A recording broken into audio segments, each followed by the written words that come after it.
Okay, Rabbi Say, we're on DAF Samach Aleph Amud Aleph, and the next piece of Gemara, at least in my own mind, is a little bit rocky, but we'll try to get through it. Basically, I hope I'll explain it correctly, as accurately as I possibly can, as I understand it. There was a dispute yesterday that we saw between Rabbi Yeshua ben Levi and Rabbi Idi. Rabbi Yeshua ben Levi asserted that when a city is completely encompassed by another city or another person's tchum, so that the 2,000 amas that are radiating out of one tchum completely envelops an entire city, so that city collapses into dalet amos halachically, and therefore you don't contend at all with the length of the city in calculating the 2,000 amas. So if, for example, you go outside of your tchum and 500 amas later you confront the city could be a mile long, but beyond that city you have an extra 1,500 amas. That was Rabbi Yeshua ben Levi's chiddush. He said, but that's only true when the entire city is enveloped by the tchum, by the 2,000 amas. So it's not like, so I'm sorry, it can't be a mile long. It's the entire city is enveloped by the 2,000 amas, and then you don't measure the city's the length. If, however, the 2,000 amas just enters into the city, right, and it ends, let's say, midway into the city, so then you have to stop. Then your 2,000 amas ends, even if at the end of the 2,000 amas you're in the middle of a metropolitan area. You can't go beyond that one house where the 2,000 amas ends. So Rabbi Idi said, Ein elu ela divrei nevios. He says, I don't know where this comes from, this svara to say that there should be a distinction like that. And the problem that he has is, since where do you get this concept that a city is considered to be totally collapsed and having no size just because it's completely subsumed inside the 2,000 amat tchum? He doesn't understand where that comes from. So Rava came along and said, Sabach al-Khir. Rava comes along and he says, well, it's a Mishnah. Now, yesterday when we learned it, I hadn't yet seen the following Amud. But the reality is that we're going to see it at the bottom of today's Amud. On Samach Aleph Amud Aleph, at the bottom, there's a Mishnah that's going to be talking about a similar situation. And Rava wants to read into that Mishnah the halacha that Rabbi Yeshua ben Levi is trying to communicate. As we'll see, it's not so simple to read it in, but Rava is nevertheless trying to read it in. He says that Anshe Ir Gedola Mahalchinas Kol Ir Ketana, Ve'ein Anshe Ir Ketana Mahalchinas Kol Ir Gedola. So first of all, he has a version of the Mishnah that does not appear in our text. That's also what creates a little bit of a problem. And he says that if you have two cities that are adjacent to each other, one is a small city and one is a large city. So the large city is allowed to traverse the entire small city, but the small city is not allowed to traverse the entire large city. So the assumption is that the reason is because the entire small city is completely enveloped within the 2,000 amas of the large cities of the large city, and therefore it sort of is indicative of Rabbi Yeshua ben Levi's halacha that you collapse that city and make it into having no distance at all. So, my time alav mishum dahani kol samidasin b'chatzi ha'ir v'hani kol samidasin b'sof ha'ir. That it's presumably because of that distinction, that the small city is completely subsumed within the large city's 2,000 amas, whereas the large city is not completely subsumed within the small city's 2,000 amas, and therefore if you're in the small city and you want to walk to the large city, you have to stop wherever your 2,000 amas ends. Ravidi's response to you is, first of all, you got two things wrong. Two things that I have to correct you on, says Ravidi. Number one, you got the girsa wrong, because that Mishnah does not say what you suggested said. You're saying that there's a difference between the inhabitants of the small city and the large city. But my girsa of the Mishnah is that anshe tani, that the people in the small city can traverse the entire large city, and the people of the large city can traverse the entire small city. And how do you reconcile that? What about the fact What about the fact that it seems like everyone agrees that if your Tuchum ends within a metropolitan area, you have to stop mid-air? He says, Umukim la benose. It's because the Mishnah, as we'll see shortly, is talking about a case of where what do? You live in a small city, and you decide that on Shabbos you're going to be Kona Shvisa in the large city. So you take a food parcel and put it in the large city, and you say, for this Shabbos, I'm a resident of the large city. Mm-hmm. Therefore, if you who are a resident of the small city can traverse the entire large city, because for that Shabbos you become a resident of the large city. And conversely, the people of the large city, a guy from the large city puts his eruv in the small city, and he becomes a resident for that Shabbos of the small city, and he's allowed to traverse the entire small city. Aval moded lo tanan. But the Mishnah, so the first mistake that you're making, says Ravidi, is that the Mishnah bichlal is not talking about where your 2,000 amas ends. It's talking about being kona shvisa in another city. But you're not measuring, it's not talking about measuring a 2,000 amas that stops in the middle of a city. It's not talking about that at all. So you can't bring a raya one way or another to Rabbi Yeshua ben Levi from our Mishnah, from this Mishnah that we're about to see.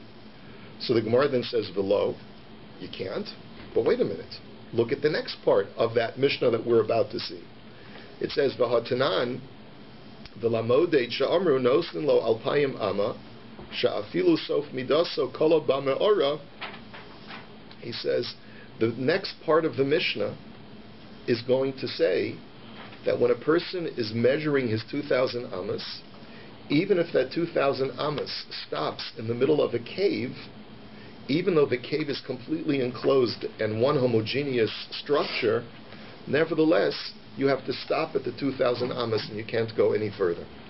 So you see that the Mishnah does address the halacha of measuring 2,000 amas. So the Gemara says, yes, but Ravidi says, but so fa'ir, it's the richale delotanan.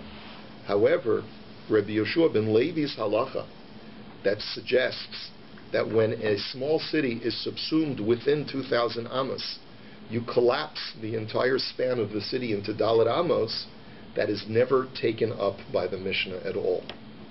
In other words, Rava, you have a Mishnah, and I will grant you that a portion of the Mishnah does discuss measuring 2,000 amos and having to stop midstream when you hit the middle of a cave.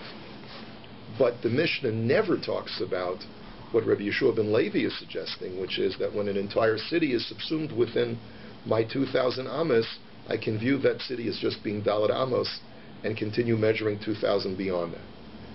It doesn't say that anywhere in the Mishnah, and therefore you have no raya to Rabbi Yeshua ben Levi. Amar Rav Nachman, mandatani anshe lo mishtabesh, or mandatani ein anshe lo mishtabesh. So now Rav Nachman is going to suggest that you really can read the Mishnah according to either girsa, either according to Rava's girsa or according to Rav Idi's girsa. Now remember, the Mishnah that we're about to see is that you have two cities adjacent to each other. One is a large city and one is a small city. And we have two different girsaos. One girsa is that the people of the large city are allowed to traverse the entire small city, but the people of the small city are not allowed to traverse the entire large city. The other girsa is that both the people of the large city can traverse the small city, and the people of the small city can traverse the entire large city. Says Rav Nachman, both girsaos are acceptable because you can teach the Mishnah either way to a halachically sound interpretation. Mandatani anshe lo mishtabesh demukim lo benose.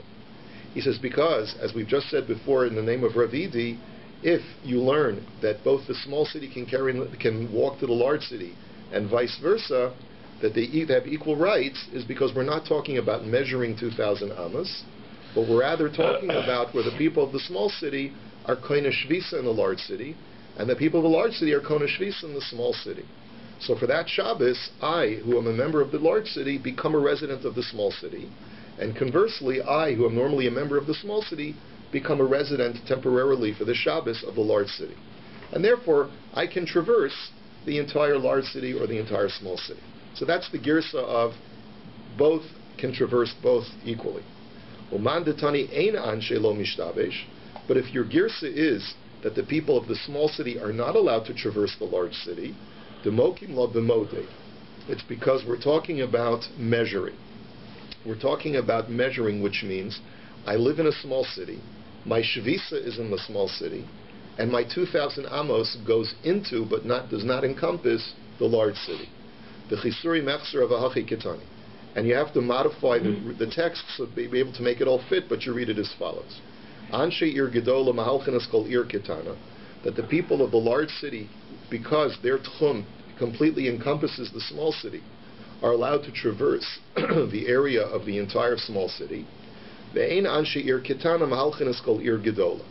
But the people of the small city may not traverse the entire span of the large city because their 2,000 amos stops in the middle of the city. But that's only true when you're measuring the 2,000 amos from the small city into the large city. But if someone was in a large city, and he's kind of shvisa by putting his food parcel in the small city, or if he's in the small city and places his erev in the large city, then mahalech es kula v'chutza la'alpayim amma. Since you're kind of shvisa, like I said, since you're kind of shvisa in the other city, that city becomes your residence, and therefore you have the entire span of the city plus 2,000 amos of a radius in all directions. Okay? I hope that was clear. If it wasn't clear, I apologize. But that's... Just the Mayday, there was no Arab. Anshe Ir Gedola can go to the Anshe Ketana? Anshe Ir Gedola, because they're... More than 2,000? No. We're talking about where their 2,000 amos completely envelops... Oh, so it's within the Tchum, so there's no problem. That's right. Okay. Amar Rav Yoseph, Amar Rami bar Abba, Amar Rav Huna, Ir Shiosheves al Sfas Hanachal. Now let's look at another halacha. You have a city that is by a riverbank, but it's not a riverbank where the river is on the same level, on the same altitude as the city. There's a cliff overlooking the city, and over the cliff is a river. So it's a very steep riverbank. One false step, and you're a goner. So im yesh lefaneha daka arba modedin lo misfas hanachal v'im lav eindin modedin lo la ela mipesach beisam. So if there's a wall that is a protective wall that prevents people from falling off the cliff, that is 4 amos high, so then you view these houses as an entire city, and then you do the standard measurements of squaring off the city and measuring 2,000 amos in all directions. But if there's no wall to protect a person walking by from falling off the cliff, so then this is not considered a real city halachically, and every person's home is his own private residence, and you only can measure 2,000 amos from the private residence and not from the entire city. Now, what's the difference? The difference is that when you have a danger at the edge of a community that has not been addressed, then people do not consider that to be a community. In other words, people are going to be afraid to walk there. It doesn't have the feel of a secure city where people can walk the streets freely.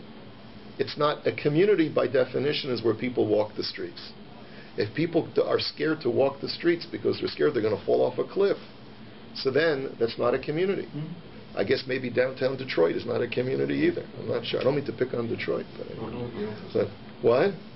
You don't feel safe. Right. Anyway. Amar le Abaye. So Abaye says, Daka arba amos amartlan Allah. When you taught us this halacha, you taught us that the barrier that's at the cliff has to be 4 amos high.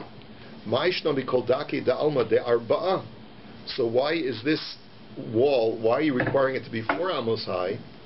And why is, by other cases where they required a barrier to show that there's a divider between two places, like we learned in yesterday's DAF, you only needed a barrier that was 4 tfachim high.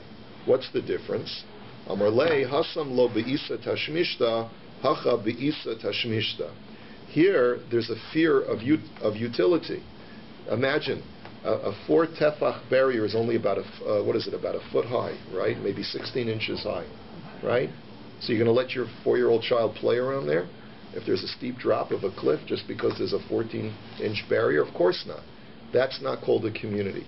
And therefore you can't square it off as a city and measure 2,000 amas from the edges. Amar of Yoseph, Mina Aminallah. How can I prove this to you? The Tanya hit the Rebbe sheyu b'nei Gader Yordin l'chamasan ve'en b'nei chamasan olun l'gader. I know the following brisa that Rebbe was addressing a specific situation where there were these two cities that were adjacent to each other on the slope of a mountain. The higher city was called Gader, and the lower city was called Chamasan. And the Rebbe allowed the people of Chamasan, of Gader, on the higher part, the higher level was Gader. Rebbe allowed the people of Gader to go to the city of Chamasan on Shabbos, but he did not allow the people of Chamasan to go to the town of Gader on Shabbos. So why not? My time. Alav mishum dahani avudaka v'hani lo avudaka. We assume that the reason is because Gader had a wall around it, and it was therefore considered to be a real community. There was no danger in roaming the streets, even though it was on a mountain slope, and therefore it was you could measure the 2,000 amas from the city walls, and therefore that the 2,000 amas from the city walls would lead you into the town of Chamasan. But the people of Chamasan never made a wall around their community, and because it was on a steep slope, it was considered to be a dangerous place to roam around. And therefore, it's not considered to be a community. It's not a city. And therefore, you can only measure 2,000 amas from your house, and many of the homes were not reachable from their particular home to the city of Gader. And therefore, Rebbe said the people of Chamasan cannot go to Gader on Shabbos. Hamas is still dangerous. What? Hamas. Yeah, this is Chamasan. Oh. So Ki Asa Ravdimi Omar, no, you got the story wrong. That's not the inference to make, because that's not the reason why Rebbe disallowed people from Chamasan to go to Gader. The reason he told people from Chamasan not to go to Gader is because Tataruge Metataruge Lahu B'nei Gader Livnei Chamasan. It's because the people of Gader were Vildechayas, and they used to kill visitors from Chamasan. And Umay hitter hiskin. And what does it mean that he permitted? It means that he made a takana to prevent violence from taking place. Now, I don't know what's going on over here. I really don't, because we're talking about Jews, and how do Jews behave this way? I don't understand. I guess this was at a time when there was a lot of turmoil within Jewish society, and people were violent, more violent than Jews are today. I mean, we have a little bit of violence between Jew and Eretz Yisrael today, but people are not mamish killing each other. But back then, people were mamish. This was a very violent feud, maybe, that was taking place between these two towns. Hillbilly. What? Hillbilly feud. Hillbilly feud, right. So Umaysh no Shabbos. So then, why did he only make this takana on Shabbos to tell the people of Chamasan not to go to the town of Gader? The shchicha b'shichrus, because people used to get drunk on the weekend. They used to get drunk on Shabbos, and therefore they would go too far, and instead of just giving a guy a slap, they would mamish beat him to a pulp and kill him. So ki azli lahasam nami mitatragi lahu. So the Gemara says, well, then why did he allow people from Gader to go to Chamasan on Shabbos? Aren't you worried that these people of Gader are hooligans and they're going to kill people that when they go to Chamasan? The Gemara says no, because kalba below maseh shev shnin lo novach. He says because when a dog is not on its turf, for 7 years it won't bark. It's a saying, and basically the people of Gader only felt that bravado when they were on their home turf in the town of Gader. But once they left Gader and they went to Chamasan, they didn't feel that same sense of toughness. And as a result, Rebbe didn't feel he had to be concerned that if they're going to travel to Chamasan, they're going to commit murder. So it had nothing to do with Tchum, this whole thing? Nothing to do with Tchum, according to the way we're understanding it. So Hashtanami metatragi b'nei Chamasan livnei Gader. So then why aren't you worried that the people of Chamasan, when the Gader people are going to visit, maybe the Gaderites might be killed by the Chamasanites? The Gemara answer is Kulei hai lo kaifi luhu. The answer is that even though the people of Gader were more docile, when they would travel outside of Gader, to that extent they weren't docile. People in Gader were the hooligans. They were the real rough guys. And so they wouldn't start up with people in Chamasan when they went to travel to Chamasan, but they also wouldn't let people Chamasan start up with them either. So therefore, Rabbi wasn't concerned to allow the people of Gader to travel to Chamasan. So that's a whole different interpretation, I think nothing to do with Tchumen. But Rav Safra says no, it does have to do with Tchumen, but it's not because of this issue of a city wall or not. That's not what it's talking about. But Amar Ir ha'asuya kikeshes havai. But the city of Chamasan was in the shape of a rainbow. Now, you remember we talked about the rainbow issue, where we talked about when the city is in the shape of a rainbow, you draw an imaginary line at the bottom of the rainbow and consider the entire middle part, even though it's unoccupied, as completely occupied. But we said, but there's an exception to that. If the two ends of the rainbow are 4,000 amos or more apart from each other, so then you have to measure from the actual arc of the city and not from the imaginary line. So here we're talking about a scenario where you have this rainbow-shaped city, and the concave part of the rainbow is facing upwards, up the slope of the mountain towards Gader. So therefore, the reason why Rebbe did not allow the people of Chamasan to travel to Gader is because they had to measure from the arc and not from the imaginary line, because the width of the rainbow was more than 4,000 amos from the farthest most point to the other farthest most point. And therefore, you had to measure from the back the arc of the rainbow, and that was more than 2,000 amos to get to Gader. However, the people of Gader, when they measured, they could measure to the closest point of the city to them, to Chamasan, and therefore they were able to access the city of Chamasan at the tips of the rainbow. And that's why Rebbe was more liberal to let the people of Gader access the people of Chamasan, but not vice versa. So the Gemara says, and Rav Dimi bar Chinina Amar, Anshe Ir Gedola va'Anshe Ir Ketana Havai. And he says another reason. He says it was the case of a large city versus a small city. Meaning Chamasan was the small city, Gader was the large city, and because Gader was the large city, the city of Chamasan was completely subsumed within their Tuchum. And that's why Rebbe said, if you're a Gaderite, you can go into Chamasan on Shabbos. But if you're from Chamasan, we won't allow you because your 2,000 amos ends in the middle of the city. So Rebbe said, don't go there at all. Now Rav Kahana Masni Hachi, so Rav Kahana taught that this was the two different opinions, but Rav Tavyumi Masni Hachi. Rav Tavyumi just switched the opinions around. He says, Rav Safra v'Rav Dimi bar Chinana Chad Amar Ir ha'asuya kikeshes havoy v'chad Amar Anshe Ir Ketana v'Anshe Ir Gedola havoy. He just gives different attribution to the opinions, but the bottom line is that it's the same difference of opinion. But the conclusion of the Gemara is that it may be true, it may not be true, that if there's a dangerous drop or cliff at the edge of a city, the city does not have a din of a city. Whether that's the halacha or not, this case of Gader and Chamasan is not necessarily a proof to that, because it could be talking about a variety of different cases. Let's go on to the next Mishnah. Now this next Mishnah we've spoken out already, spoken out most of it. So Anshe Ir Gedola Mahalchinas Kol Ir Ketana va'Anshe Ir Ketana Mahalchinas Kol Ir Gedola. So this is the girsa that we had seen from Ravidi, which is that if you have two cities adjacent to each other, one is a large city, one is a small city, the people of the large city can completely traverse the small city, and the people of the small city can traverse the entire large city. And we had said that, what are we talking about? Where the people of the small city put their eruv and are kona shvisa in the large city, and the people of the large city put their eruv and are kona shvisa in the small city. That's why they're exactly equal. So how does it work? Misha haya be'ir gedola v'nasen ezeruvo be'ir ketana, or be'ir ketana v'nasen ezeruvo be'ir gedola, mahalech eskula v'chutzal alpayim ama. Then you're allowed to walk the entire span of each city, because you're basically a resident of that city temporarily for Shabbos, and you have 2,000 amos of a radius all outside.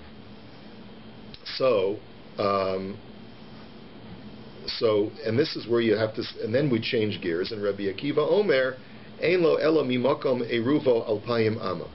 And Rabbi Akiva says that in a situation where you put down an eruv, and the eruv extends into a city, you only have up until where the 2,000 amos ends from your eruv, or from wherever you're kind of shvisa. And even if that it goes into the middle of a city, you can only go up to the middle of that city. You can't go further. So this is the opinion of Rabbi Akiva that we've been talking about up until now. But Omer Lahen, Rabbi Akiva, Iatemodim li benosin eruvo b'ma'ora she'en lo ela mimokam eruvo al payim ama.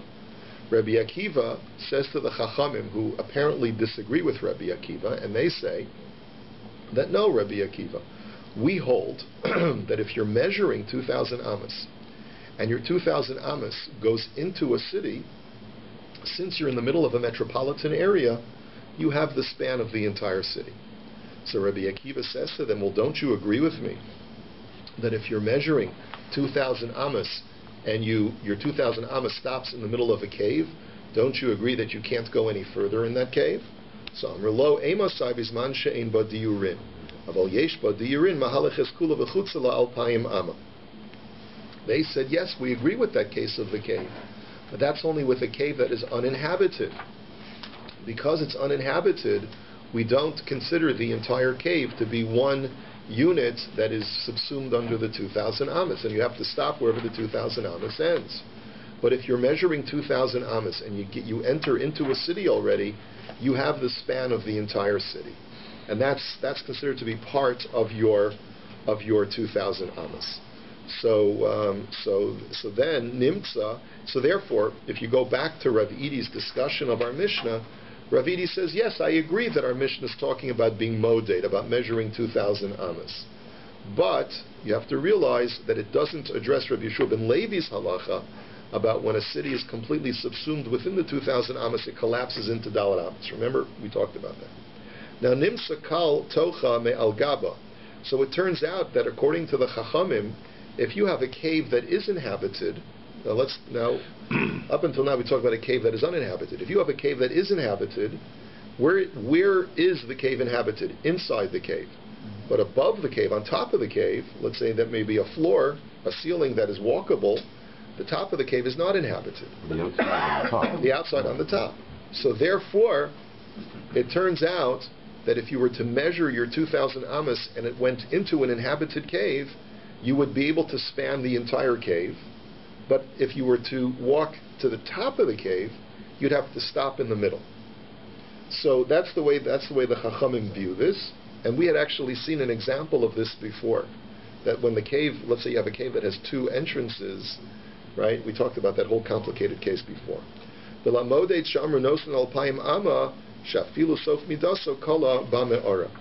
And as far as the modate, even though the Chachamim disagree with Rabbi Akiva, that they say that when you place your Eruv in another city, that entire city is your Mokom Shvisa, and you have 2,000 amas in all directions, we do agree with Rabbi Akiva that if you are measuring your 2,000 amas from where you were Kona Shvisa, and you're going out to your 2,000 amas, then we agree that your 2,000 amas ends even if it's in the middle of a cave. So he says, like Rashi explains, Bamir acheres omi mokum shvisa v'kol zman nosel shel alpayim psios beinonios afilu b'mara sheish bo diyurin shenu nichnas lahalon mimidaso klum. That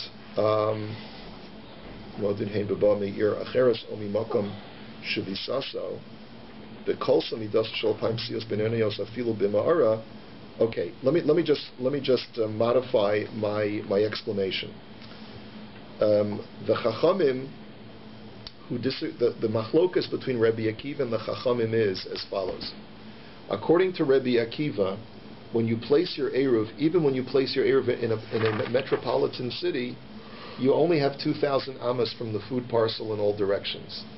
So according to Rabbi Akiva, you don't consider yourself to be a resident of the city just because you put your food down. You consider yourself to be a resident of where that food is, and you only have 2,000 amas. So if you, let's say, live in Hamilton, and you put your Eruv in the middle of Torornto, let's say on Eglinton, you can't travel up to Thornhill, because you only have 2,000 amas from where the food parcel is. According to the Chachamim, you have the entire GTA to walk. Okay, that's the machlokas between Rabbi Akiva and the Chachamim.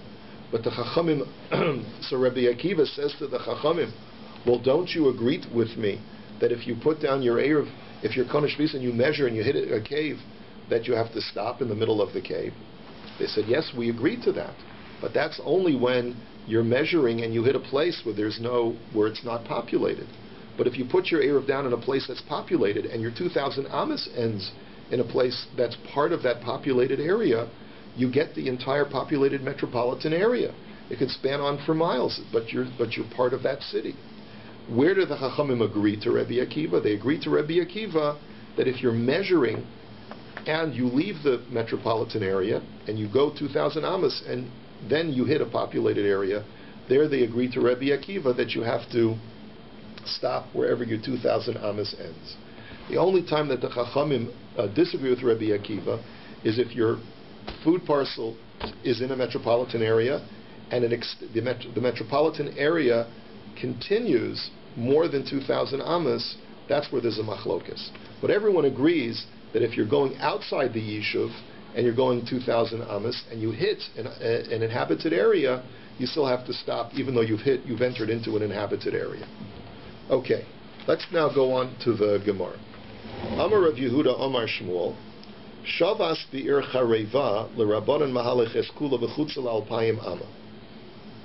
Rav Yehuda says in the name of Shmuel, if a person on Shabbos lodges in a ghost town, so we're talking about a city where the inhabitants have fled, but structurally the city is still a city. It's got a wall around it. It's got structures, but everyone has run away. Maybe because they were marauders coming or whatever. This guy has the whole town to himself. So the halacha is, because structurally it's still a city, the whole city is like Dalet Amos, and he has 2,000 Amos from the city limits in all directions. But if he puts a food parcel in a ghost town for Shabbos, there everyone agrees that since it's not an inhabited town, you have only 2,000 Amos from the food, not the entire city.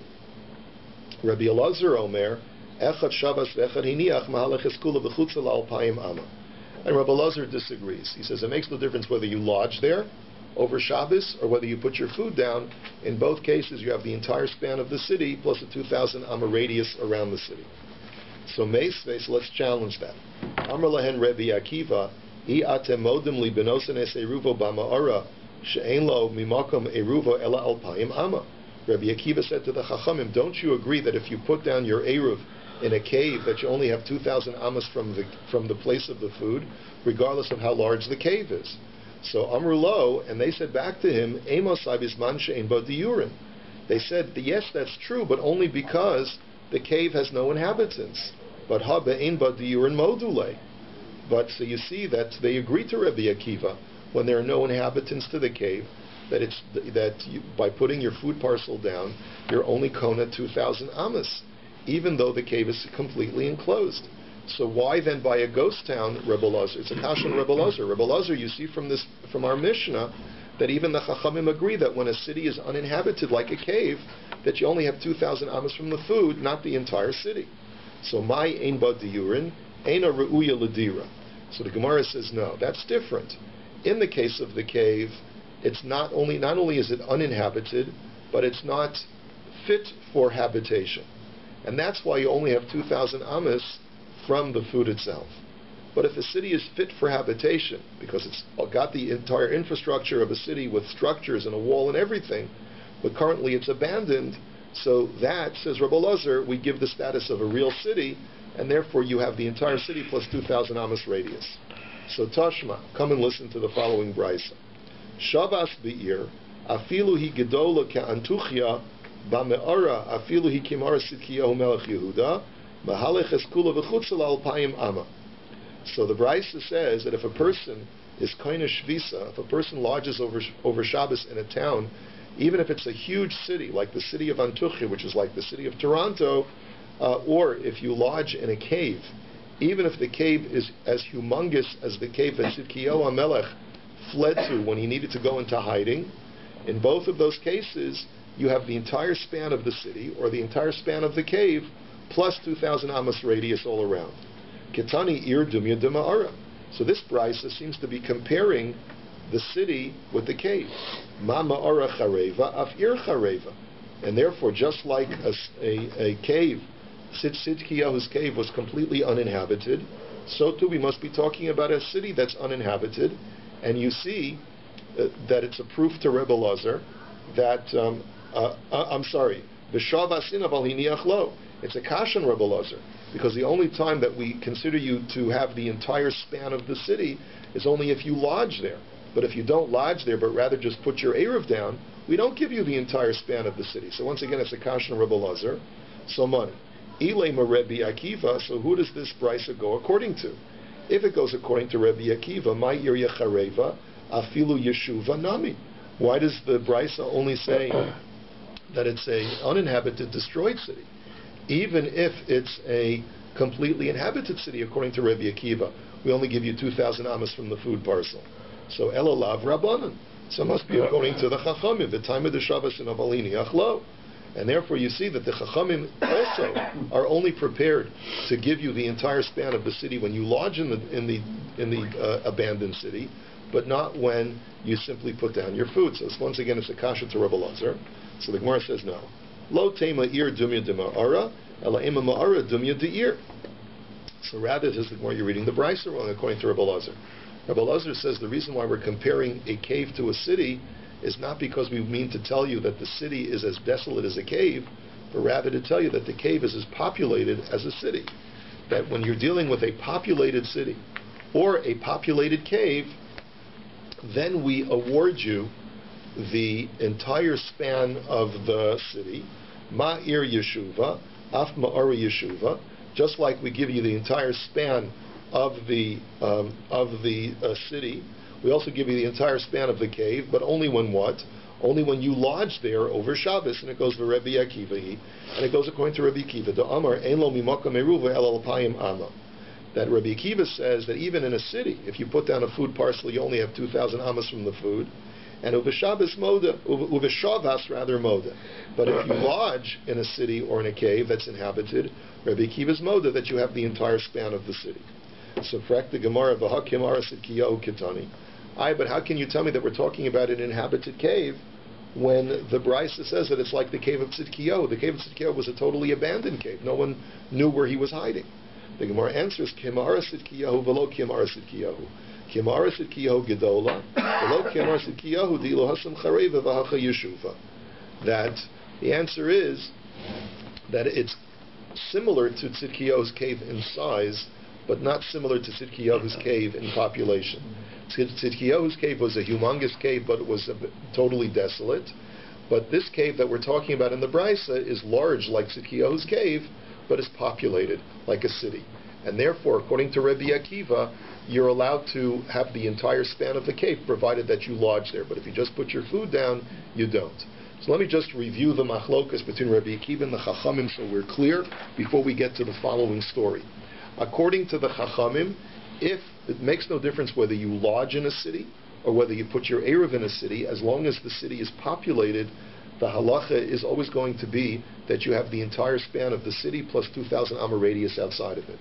Rabbi Akiva disagrees. Rabbi Akiva says you only are koine shvisa throughout the entire city when you actually lodge there for Shabbos. But if you put a food parcel down in a very large city, you only have 2,000 ammas from the food parcel, and you can't go all the way to Thornhill.